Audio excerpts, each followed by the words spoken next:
नमस्कार दोस्तों, स्वागत है आप सभी का हमारे YouTube चैनल पे। तो आज का जो अपना वीडियो होगा वो त्रिभुज से रिलेटेड होगा। इसमें हम डिफरेंट टाइप्स ऑफ ट्रायंगल्स और इसके साथ ही जो जैसे माध्यिका क्या होती है, अंतःकेंद्र, परिकेंद्र, लंब केंद्र, ये सब क्या होते हैं, इनके बारे में डिस्कस करेंगे। तो आइए वीडियो की शुरुआत करते हैं। सबसे पहले देखते हैं त्रिभुज के प्रकार या टाइप्स ऑफ ट्रायंगल्स। पहला त्रिभुज है अपना समबाहु त्रिभुज यानी इक्विलेटरल ट्रायंगल्स। वह त्रिभुज जिसमें तीनों भुजाएं बराबर हो समबाहु त्रिभुज कहलाता है। एक ऐसा त्रिभुज जिसमें तीनों भुजाओं की लंबाई अगर बराबर हो तो वो कैसा त्रिभुज होता है? समबाहु त्रिभुज होता है। समबाहु त्रिभुज में क्या होता है कि तीनों भुजाओं की लंबाई बराबर होती है, साथ ही जो तीनों भुजाओं जो तीन कोण बन रहे हैं, त्रिभुज के तीनों अंतःकोण हैं, उनका मान बराबर होता है और वो प्रत्येक कोण कितने डिग्री का होता है? 60 डिग्री का होता है। ठीक है, तो ये अपने पास ए बी सी एक समबाहु त्रिभुज है जिसमें ए बी बराबर बी सी बराबर सी ए है तथा कोण ए इज इक्वल टू कोण बी इज इक्वल टू कोण C is equal to 60 degree. Okay, अगला है समद्विबाहु त्रिभुज यानी आइसोस्केल्स ट्राइंगल्स। वह त्रिभुज जिसमें दो भुजाएं बराबर हो उसे समद्विबाहु त्रिभुज कहते हैं। तीसरी भुजा को आधार कहते हैं। ये है जैसे ये अपने पास एक ट्राइंगल है ए बी सी जिसमें ए बी बराबर ए सी है, यानी ये भुजा और ये भुजा बराबर है, तो इसका मतलब हो गया ये एक समद्विबाहु त्रिभुज है। और इसमें जो तीसरी भुजा है इसको हम कहते हैं आधार भुजा। अब इन दो जो इक्वल भुजा है इसके द्वारा तीसरी भुजा के साथ जो कोण बनते हैं वो समद्विबाहु त्रिभुज में बराबर होते हैं, यानी कोण बी और कोण सी ये बराबर होते हैं और इनको आधार कोण कहा जाता है। और जो कोण ए है इसको हम शीर्ष कोण कहते हैं। तो समद्विबाहु त्रिभुज में याद रखने लायक जो बात है वो है कि दो भुजाएं बराबर होती है और उनके जो सम्मुख कोण होते हैं वो इक्वल होते हैं, यानी दो भुजाएं बराबर हैं उनका द्वारा जो तीसरी भुजा जिसे आधार भुजा भी कहते हैं के साथ जो कोण बनते हैं वो बराबर होते हैं। थर्ड है विषमबाहु त्रिभुज स्केलिन ट्राइंगल। वह त्रिभुज जिसकी तीनों भुजाएं असमान हो विषमबाहु त्रिभुज कहलाता है। जैसे ए बी सी एक ट्राइंगल है जिसमें ए बी सी के बराबर नहीं है और ये ए सी के बराबर भी नहीं है, यानी ये तीनों भुजाएं अलग अलग है, तो ये कैसा हुआ? एक विषमबाहु त्रिभुज होता है। इसमें जो कोण ए है वो कोण बी के बराबर नहीं होगा, इसी प्रकार कोण सी है वो कोण ए और कोण बी के बराबर नहीं होगा। ठीक है, तीनों यानी तीनों भुजाएं भी अलग अलग लंबाई की होगी और तीनों कोण हैं उनका मान भी अलग अलग होगा, तो ऐसे त्रिभुज को हम विषमबाहु त्रिभुज कहते हैं। अगला है, ये तो था भुजाओं की लंबाई के आधार पर त्रिभुज का प्रकार। अब अगला है कोण के आधार पर त्रिभुजों के प्रकार। तो ये इसमें एक पॉइंट है, किसी त्रिभुज में दो भुजाओं का योग तीसरी भुजा से बड़ा होता है तथा अंतर तीसरी भुजा से छोटा होता है। अगर हम दो भुजाओं का योग करें, जैसे ये एक ट्राइंगल है ए बी सी, तो इसमें A B plus B C हमेशा ये है ये तीसरी भुजा से जो भुजा बच गई यानी ए सी इससे हमेशा बड़ा होता है तथा अगर इनका अंतर करें A B minus B C करें तो वो तीसरी भुजा से छोटा होता है। ये अपने को पॉइंट ध्यान में रखना है। तो इसमें जो डिफरेंट टाइप्स ऑफ ट्रायंगल्स हैं वो हैं, पहला है न्यून कोण त्रिभुज यानी एक्यूट एंगल्ड ट्रायंगल्स। वह त्रिभुज जिसमें प्रत्येक कोण 90 डिग्री से छोटा हो। एक ऐसा त्रिभुज जिसमें प्रत्येक कोण जो तीन अंतः कोण बन रहे हैं वो अगर 90 डिग्री से छोटे हैं तो ऐसा त्रिभुज क्या कहलाता है? न्यून कोण त्रिभुज कहलाता है। अगला है अधिक कोण त्रिभुज यानी ऑब्ट्यूज एंगल ट्राइंगल। वह त्रिभुज जिसमें एक कोण 90 डिग्री से बड़ा हो। ऐसा त्रिभुज जिसमें एक अंतः कोण है वो 90 डिग्री से बड़ा हो तो ऐसे त्रिभुज को हम अधिक कोण त्रिभुज कहते हैं। जैसे ये इस टाइप का हो सकता, ये कोण जैसे ये कोण है वो 90 डिग्री से बड़ा है तो इसका मतलब हो गया ये एक अधिक कोण त्रिभुज है। अगला है समकोण त्रिभुज राइट एंगल्ड ट्राइंगल। वह त्रिभुज जिसमें एक कोण 90 डिग्री हो तो ऐसे त्रिभुज को हम समकोण त्रिभुज कहते हैं, यानी अगर किसी त्रिभुज में एक कोण 90 डिग्री का हो तो ऐसे त्रिभुज को हम समकोण त्रिभुज कहेंगे। ठीक है, अब एक त्रिभुज अपने को गिवन है ए बी सी, जिसमें भुजाएं ए बी बी सी और ए सी हैं। तो समकोण त्रिभुज की कंडीशन क्या हो जाएगी कि जो कर्ण का स्क्वायर है वो आधार स्क्वायर प्लस लंब स्क्वायर हो, यानी 90 डिग्री के सामने की भुजा का स्क्वायर है वो बाकी बची दो भुजाएं हैं उनके स्क्वायर के योग के इक्वल होगा। तो वो केस कैसा होगा, समकोण त्रिभुज। अब न्यूनकोण त्रिभुज में क्या होगा कि एक भुजा का स्क्वायर है वो बाकी बची हुई दो भुजाओं के स्क्वायर के योग से छोटा होगा। तो वो कंडीशन आएगी न्यूनकोण की। जैसे अपने को कोई त्रिभुज दे दे और पूछे कि ये कौन किस टाइप का त्रिभुज है, तो ये उसको चेक करने के लिए अपने को ये कंडीशन यूज करनी है, अगर उसकी तीनों भुजाओं की अपने को लंबाई गिवन है तो। ठीक है। अगला है अधिक कोण त्रिभुज। अधिक कोण त्रिभुज में क्या होगा कि एक भुजा का स्क्वायर है वो बाकी बची हुई दो भुजाओं के स्क्वायर के योग से बड़ा होगा। तो उस केस में वो त्रिभुज कैसा होगा, अधिक कोण त्रिभुज होगा। तो ये कंडीशन अपने को चेक करने के लिए है कि भाई ये त्रिभुज है वो किस टाइप का है। ठीक है। अगला जो पॉइंट है वो है अपना माध्यिका यानी मीडियन। माध्यिका क्या होती है, अपने को जैसे कोई त्रिभुज ए बी सी गिवन है तो अपन क्या करेंगे कि इसका जो शीर्ष ए है इससे जो शीर्ष ए के सामने की भुजा है उसके मध्य बिंदु को मिलाएंगे। शीर्ष ए के सामने की भुजा के मध्य बिंदु से मिलाने वाली रेखा को हम माध्यिका कहते हैं। ठीक है। तो यहाँ पे जैसे हमने ये त्रिभुज ले लिया ए बी सी है। ओके, यहाँ पे शीर्ष ए लिया है, ए शीर्ष के सामने की भुजा कौन सी है, सन्मुख भुजा बी सी है। बी सी का मध्य बिंदु मान लेते हैं डी है। तो ए को डी से मिलाने वाली भुजा है उसको हम क्या कहेंगे, माध्यिका कहेंगे। इसी प्रकार शीर्ष बी को इसके सामने की भुजा ए सी के मध्य बिंदु ई से मिलाने वाली रेखा को माध्यिका कहेंगे। इसी प्रकार ये सी एफ भी क्या है, एक माध्यिका है। ठीक है। तो माध्यिका क्या हो गई, किसी भुजा को दो इक्वल भागों में विभाजित करती है। जैसे ये बी सी को बी डी और सी डी दो इक्वल पार्ट्स में डिवाइड कर रही है। इसी प्रकार जो बी ई है वो सी ई और ए ई दो इक्वल पार्ट्स में डिवाइड कर रही है। इसी प्रकार जो सी एफ है वो ए बी भुजा को बी एफ और ए एफ ये दो इक्वल पार्ट्स में डिवाइड कर रही है। अब ये जो तीनों माध्यिकाएं हैं वो किसी एक बिंदु से होकर गुजरती है। उस बिंदु को हम क्या कहेंगे, केंद्रक कहेंगे यानी सेंट्रोइड कहेंगे। तो यहाँ पे ओ क्या है, केंद्रक है। यानी ये तीनों माध्यिकाएं जिस बिंदु पे आपस में एक दूसरे को कट करेगी उस बिंदु को हम केंद्रक कहेंगे। अब अगला पॉइंट क्या है कि केंद्रक है वो माध्यिका को 2:1 के अनुपात में विभाजित करता है। यानी केंद्रक है जैसे ओ है वो ए डी को 2:1 के अनुपात में विभाजित करेगा। यानी कहने का मतलब हो गया कि A O upon O D वो क्या होएगा, 2:1। इसी प्रकार B O upon O E is equal to 2/1। Similarly C O upon O F ये भी 2/1। यानी कहने का मतलब ये हो गया कि केंद्रक है वो माध्यिका को 2:1 के अनुपात में विभाजित करता है, जिसमें जो 2 वाला हिस्सा है वो कौन सा होगा, शीर्ष साइड में होगा। यानी जैसे अगर अपन बात करें ए डी की तो इसमें ओ है वो ए डी को 2:1 के अनुपात में विभाजित करेगा और 2 वाला हिस्सा किस साइड में होगा, शीर्ष साइड में यानी ए की साइड में होगा। यानी ए ओ है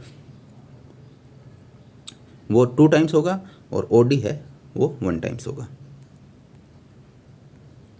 तो ये मैंने लिखा है केंद्रक त्रिभुज की माध्यिकाओं को 2:1 के अनुपात में विभाजित करता है। तो जो अबाउट ट्राइंगल्स है इससे हमें पता चल गया है कि A O upon O D is equal to B O upon O E is equal to C O upon O F है वो इक्वल है 2/1 के। सेकंड पॉइंट है माध्यिकाएं त्रिभुज को 6 बराबर भागों में बांटती है। तो यहाँ से जो 6 बराबर भाग होंगे यानी एक पार्ट ये हो गया, दूसरा पार्ट ये, तीसरा ये, फोर्थ ये, फिफ्थ ये, सिक्स्थ ये। तो त्रिभुज है माध्यिका केंद्रक है या माध्यिकाएं हैं वो त्रिभुज को 6 बराबर भागों में बांटती है। यानी area of triangle BOD is equal to area of triangle COD is equal to area of triangle COE is equal to area of triangle AOE is equal to area of triangle AOF is equal to area of triangle BOF is equal to 1/6 of area of triangle ABC. यानी जो 6 parts बन रहे हैं इनका क्षेत्रफल equal होगा और वो किसके इक्वल होगा, 1/6 ऑफ जो ओरिजिनल ट्राइंगल है उसके क्षेत्रफल के। ठीक है। अब अगर हम मान लो एक ही माध्यिका लें, जैसे ये ट्राइंगल ए बी सी है, इसमें ये मैंने माध्यिका ले ली ए डी। ये माध्यिका ए डी भी है ना, ये इस ट्राइंगल को 2 इक्वल पार्ट्स में डिवाइड करेगी। यानी अपन बात करें ए बी डी और ट्राइंगल ए डी सी, तो इन दोनों के एरिया आपस में क्या होंगे, इक्वल होंगे। और वो किसके इक्वल होंगे, 1/2 of area of triangle A B C. ठीक है। इस ओरिजिनल ट्राइंगल का आधा हिस्सा होगा। तो ये मैंने ये लिखा है area of triangle A B D equal to area of triangle A C D equal to 1/2 of area of triangle. Similarly ये एरिया। ठीक है। इसी प्रकार अगर हम जैसे इतने पार्ट्स की बात करें, दिस एंड दिस, ये तीनों पार्ट्स का एरिया इक्वल होगा और वो किसके इक्वल होगा, 1/3 of area of triangle A B C. यानी ओरिजिनल ट्राइंगल है उसके क्षेत्रफल का 1/3 हिस्सा होगा। तो ये चीज़ भी अपने को ध्यान में रखनी है। ये तीनों मैंने चीज़ें लिख दी है। यानी area of triangle A O B, ये वाला हिस्सा, similarly area of triangle B O C, similarly area of triangle A O C, ये तीनों इक्वल होंगे। और ये किसके इक्वल होंगे, 1/3 of area of triangle A B सी।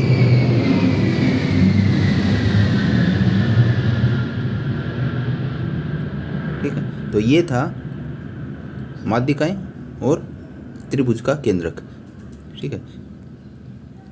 अगला पॉइंट है समबाहु त्रिभुज में तीनों माध्यिकाएं समान होती है। अगर हम समबाहु त्रिभुज की बात करें तो तीनों माध्यिकाएं क्या होगी, समान होगी, यानी उनकी लेंथ समान होगी। अगला पॉइंट है समकोण त्रिभुज में समकोण शीर्ष से खींची गई माध्यिका कर्ण को समद्विभाजित करती है और वह कर्ण की आधी होती है। समकोण त्रिभुज की बात करें तो उस केस में जो हम समकोण वाले शीर्ष से जो माध्यिका खींचेंगे वो जो कर्ण है उसकी आधी होती है।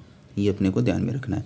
जैसे यहाँ पे अपने को ट्राइंगल गिवन है ए बी सी, जिसमें समकोण वाला शीर्ष कौन सा है, बी है। तो बी से अगर हम कोई माध्यिका बी डी खींचते हैं तो ये बी डी है, वो अपने को पता है माध्यिका सामने वाली भुजा को 2 इक्वल पार्ट में डिवाइड करती है। यानी A D equal to C D होगा।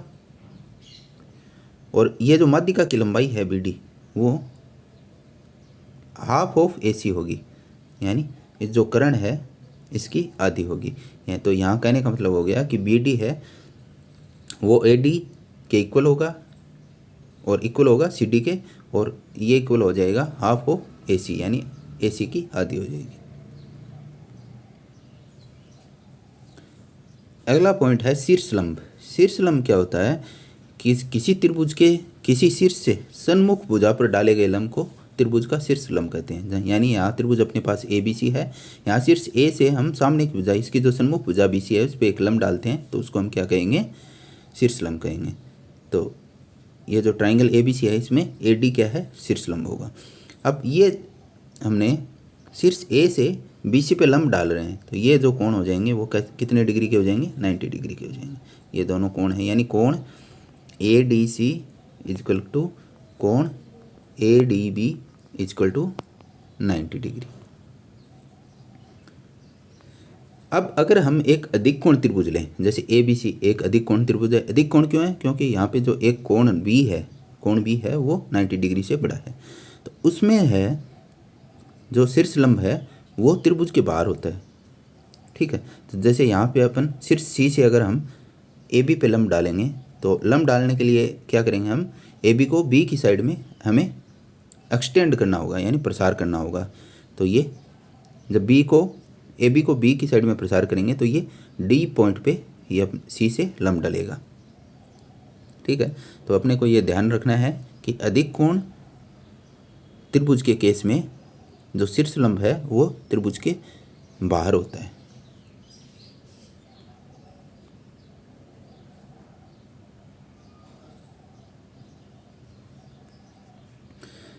अगला पॉइंट है लंब केंद्र यानी ऑर्थोसेंटर। ये क्या होता है कि त्रिभुज की तीनों भुजाओं के शीर्ष लंब जिस बिंदु पर मिलते हैं उसे त्रिभुज का लंब केंद्र कहते हैं। जैसे अपने पास त्रिभुज ए बी सी है तो हमने शीर्ष ए से बी सी पे लंब डाला, इसी प्रकार शीर्ष बी से ए सी पे लंब डाला और इसी प्रकार शीर्ष सी से भुजा ए बी पे लंब डाला। तो ये तीनों जो शीर्ष लंब हैं जिस पॉइंट पे मिलते हैं उसको हम क्या कहेंगे, लंब केंद्र कहेंगे। अब अगर त्रिभुज न्यून कोण त्रिभुज है तो शीर्ष जो लंब केंद्र है वो त्रिभुज के अंदर होगा। अगर अधिक कोण त्रिभुज है तो लंब केंद्र कहाँ होगा, त्रिभुज के बाहर होगा। और अगर समकोण त्रिभुज है तो लंब केंद्र समकोण वाले शीर्ष पर होगा। जैसे इसको हम देखते हैं, जैसे अगर अधिक कोण त्रिभुज लें, ठीक है, तो ये मान लेते हैं ए बी सी अधिक कोण त्रिभुज है, तो शीर्ष सी से जो लंब डालेंगे वो मैंने बताया था कि वो त्रिभुज के बाहर होगा। इसी प्रकार ए से बी पे लंब डालेंगे तो वो भी त्रिभुज के बाहर होगा। इसी प्रकार बी से सी ए सी पे लंब डालेंगे तो वो ये यहाँ होगा। ठीक है, लेकिन जब ये आपस में मिलेंगे, ये तीनों शीर्ष लंब जब जहाँ मिलेंगे वो पॉइंट है वो त्रिभुज के बाहर होगा, यानी लंब केंद्र कहाँ होगा, त्रिभुज के बाहर होगा। इसी प्रकार अगर हम समकोण की बात करें तो समकोण के केस में जैसे ये समकोण त्रिभुज है, सी से ए बी पे लंब डालेंगे तो वो पॉइंट ए पे ही आएगा क्योंकि ये 90 डिग्री बन रहा है। इसी प्रकार शीर्ष बी से ए सी पे लंब डालेंगे तो वो भी ये पॉइंट आएगा क्योंकि ये एंगल है वो 90 डिग्री बन रहा है। इसी प्रकार ए से बी सी पे लंब डालेंगे तो वो कुछ इस प्रकार होगा। ठीक है, ये एंगल 90 डिग्री, तो ये हमेशा के किस शीर्ष से गुजरेगा, ए शीर्ष से ही गुजरेगा, ये अपने को ध्यान रखना है। तो समकोण त्रिभुज के केस में लंब केंद्र है वो जो समकोण वाला शीर्ष है उस पे ही स्थित होता है। तो ये हो गया लंब केंद्र। अगला पॉइंट है वो है अपना अंतः केंद्र यानी इन सेंटर। अंतः केंद्र क्या होता है कि त्रिभुज के कोणों के समद्विभाजक जिस बिंदु पर मिलते हैं उसे उस त्रिभुज का अंतः केंद्र कहते हैं। तो इसको देखें, ऐसे समझते हैं, ये अपने पास एक ट्रायंगल एबीसी है, तो यहाँ पे जो कोण ए है इसका समद्विभाजक यानी इस कोण को दो हिस्सों में डिवाइड करने वाली एक रेखा खींचते हैं। ठीक है, तो ये हमने एक रेखा खींच दी ए डी जो कोण ए को दो इक्वल पार्ट्स में डिवाइड कर रही है। इसी प्रकार कोण बी को इक्वल पार्ट्स में डिवाइड करने वाली एक रेखा खींच दी बी ई जो कोण बी को दो इक्वल पार्ट्स में डिवाइड कर रही है। इसी प्रकार कोण सी को इक्वल पार्ट्स में डिवाइड करने वाली एक रेखा खींची हमने सी एफ। ठीक है, तो ये जो तीनों लाइंस हैं यानी ये जो तीनों रेखाएं हैं जिस बिंदु पे मिलेगी उस बिंदु को हम क्या कहेंगे, अंतः केंद्र कहेंगे। तो अंतः केंद्र है वो क्या काम करता है, अंतः केंद्र कब बनता है, जब हम किसी जो त्रिभुज के तीनों अंतः कोण हैं उनको समद्विभाजित करेंगे तब अंतः केंद्र बनेगा। ठीक है, अब इसमें अंतः केंद्र में पहला पॉइंट है सभी त्रिभुजों के अंतः केंद्र त्रिभुज के अंदर ही होते हैं, चाहे किसी भी टाइप का त्रिभुज ले आप, जैसे अधिक कोण त्रिभुज ले या न्यून कोण त्रिभुज ले या समकोण त्रिभुज लो, इसमें जो अंतः केंद्र बनेगा वो त्रिभुज के अंदर ही बनेगा। अंतः केंद्र है वो त्रिभुज की भुजाओं से समान दूरी पर होता है और इस दूरी को अंतः त्रिज्या कहते हैं। यह पॉइंट अपने को ध्यान में रखने वाला है कि अंतः केंद्र है उसकी जो त्रिभुज की भुजाएं हैं, तीनों भुजाएं हैं, उनसे दूरी समान होती है। जैसे ये मान लेते हैं ओ डी दूरी, ये ओ ई और ये ओ एफ, तो O D is equal to O E is equal to O F. हमने क्या किया है, ओ की बी सी से दूरी, इसके लिए हम मान लेते हैं कि ये एक लंबी है। ठीक ठीक है, ये लंब भी डल रहा है, क्योंकि दूरी निकालने के लिए क्या करते हैं, अगर किसी पॉइंट से किसी लाइन की दूरी निकालना हो तो हमें क्या करते हैं, उस पॉइंट पे से उस लाइन पे एक लंब डालते हैं, वो लंब की जो लंबाई होगी वो ही उस पॉइंट की उस लाइन से दूरी होगी। ठीक है, तो ये मान लेते हैं लंब डला हुआ है तो ये OD दूरी होगी। इसी प्रकार ये मान लेते हैं कि ये लंब डला हुआ है तो ये दूरी होगी OE। इसी प्रकार ये मान लेते हैं ये लंब है तो ये दूरी होगी OF। तो ये जो दूरी है तीनों भुजाओं से ये क्या होती है, समान होती है, और इस दूरी को हम क्या कहते हैं, अंतः त्रिज्या कहते हैं। यानी इस दूरी को अगर मान के हम एक एक वर्त खींचे तो वो कुछ इस तरीके से होगा। ठीक है, कुछ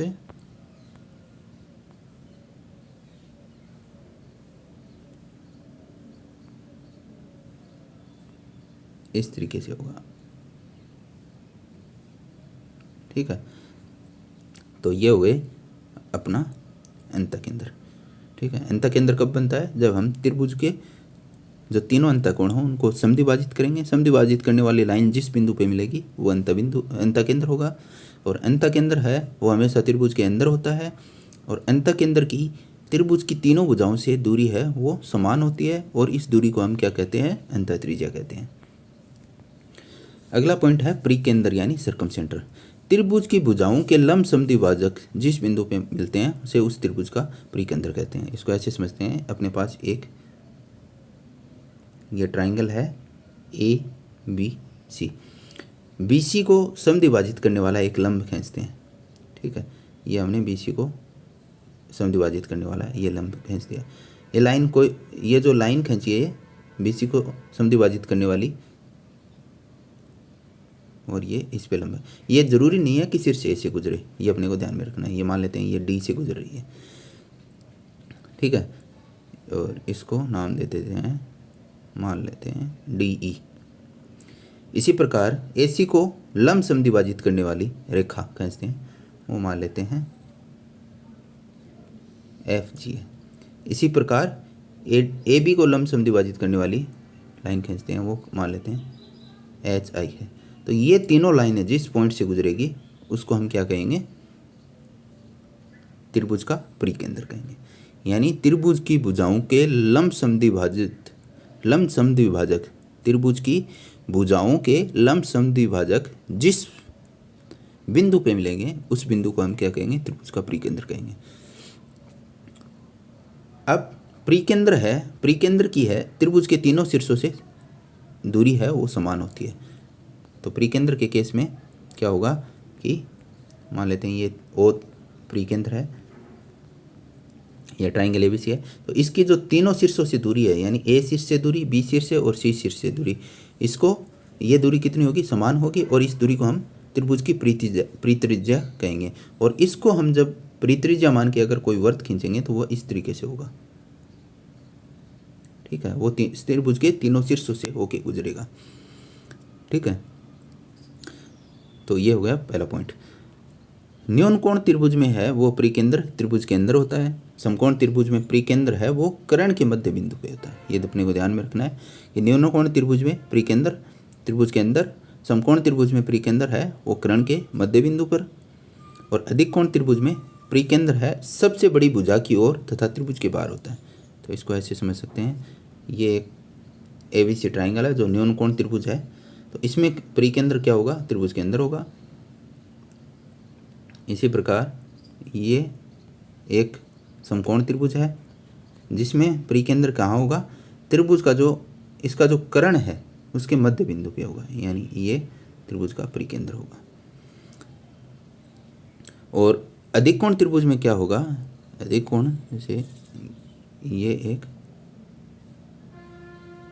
अधिक कोण त्रिभुज है, तो इस केस में परिकेंद्र है वो सबसे बड़ी भुजा यानी इस भुजा AC की ओर होगा और त्रिभुज के बाहर होगा। ठीक है, तो ये अपने को ध्यान में रखना है। तो आज की वीडियो में हमने टाइप्स ऑफ ट्राइंगल्स और कुछ पॉइंट्स हैं जैसे परिकेंद्र, अंतःकेंद्र, लंब केंद्र, माध्यिका, ये क्या होती है ये पढ़ा है। अगर आपको ये वीडियो पसंद आए तो वीडियो को लाइक कीजिए, शेयर कीजिए और चैनल को सब्सक्राइब करना मत भूलना। अगले वीडियो में हम जो त्रिभुज टॉपिक है, इससे जो आरपीएससी ने क्वेश्चन पूछ रखे हैं सेकंड ग्रेड टीचर एग्ज़ाम में, वो हम डिस्कस करेंगे। तो मिलते हैं अगले वीडियो में, तब तक के लिए धन्यवाद।